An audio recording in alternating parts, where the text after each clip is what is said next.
transporter dan saluran, kedua enzim, ketiga reseptor, keempat identity marker, yang kelima pengikatan ke sitoskeleton, dan yang terakhir ada adhesi sel.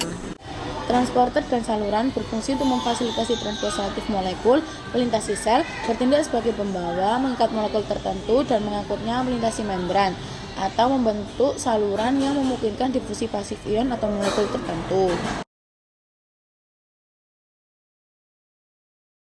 Lalu yang kedua ada enzim, yaitu beberapa protein di membran adalah enzim yang mengkatalisis reaksi biokimia spesifik pada sel. Lalu yang nomor 3 ada reseptor. Sebagai reseptor membran sel, mendeteksi sinyal ekstraseluler seperti hormon. Setelah pengikatan ligan, reseptor ini mengalami perubahan konformasi, memulai kaskade sinyal intraseluler yang memodulasi respons seluler. Lalu yang keempat ada identity marker. Pada protein membran adalah glikoprotein atau glikolipid yang berperan dalam pengenalan sel. Protein ini memungkinkan sel untuk berkomunikasi dan dikenal oleh sel lain, terutama oleh sistem kekebalan. Pengikatan ke sitoskeleton yaitu membantu mempertahankan bentuk sel. Fungsi membran protein dalam pengikatan sitoskeleton adalah untuk menjaga bentuk dan kestabilan sel. Protein ini menghubungkan kerangka dalam sel sitoskeleton dengan membran, memungkinkan sel mempertahankan bentuk, bergerak, dan merespon tekanan mekanis. Adhesi sel itu memediasi interaksi sel-sel atau matriks sel, memastikan integritas jaringan, dan memfasilitasi proses seperti perbaikan jaringan, respon imun, dan perkembangan embrio. Transport membran sel adalah proses yang mengacu, menyebabkan pergerakan zat terlarut dan air melintasi penghalang atau selubung yang mengelilingi semua sel hidup di hewan atau tumbuhan. Nah, untuk transport membran sel dibagi menjadi dua, yaitu transport aktif dan juga transport pasif.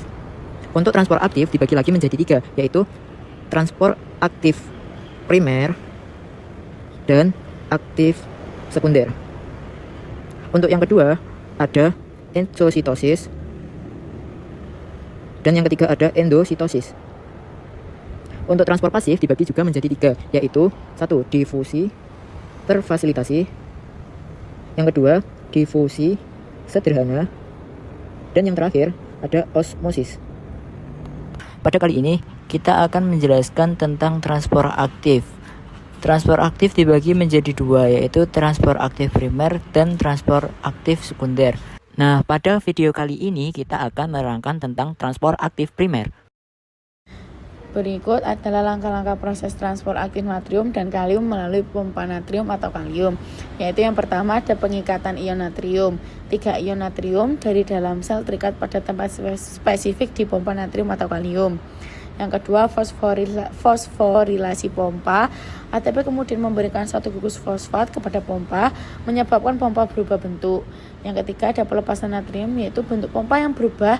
Ini memindahkan 3 ion natrium keluar sel dan melepaskannya ke ruang ekstraseluler. Yang keempat, pengikatan ion kalium, yaitu setelah natrium dilepaskan, 2 ion kalium dari luar sel terikat pada pompa. Yang kelima, defosforilasi pompa, yaitu gugus fosfat yang terikat pada pompa dilepaskan, menyebabkan pompa kembali ke bentuk awalnya. Yang keenam, pelepasan kalium, yaitu pompa kemudian melepaskan 2 ion kalium ke dalam sel. Hasil 3 akhir dari proses ini adalah yang pertama, 3 ion natrium dipompa keluar dari sel. Yang kedua, 2 ion kalium dipompa masuk ke dalam sel. Pada ininya transport aktif terjadi pada membran sel, usus halus, ginjal, otot, dan yang terakhir terjadi pada lambung.